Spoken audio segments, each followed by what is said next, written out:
Medical discharge हेले चामेली गाँव में केन्द्रापड़ा महाकालपड़ा टिकी सरपंचर जोरदार स्वागत समर्थक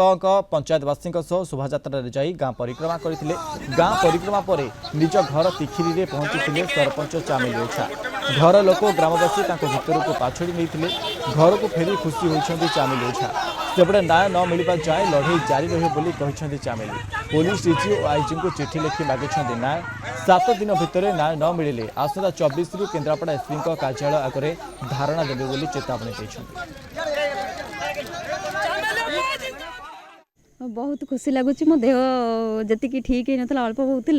मो ग्राम पंचायत को खुशी देखिकी आखिरे मो आसबार माने सुस्थ होबार खुशी देखी मो सबू पेन दूर हो गला। आगामी दिन में जमती मो कार्यक्रम थिला सेमती जारी रहिबो निश्चिंत भाव में मो पंचायतवासी मु प्रथमे आउे जो अन्याय अनीति भल मंद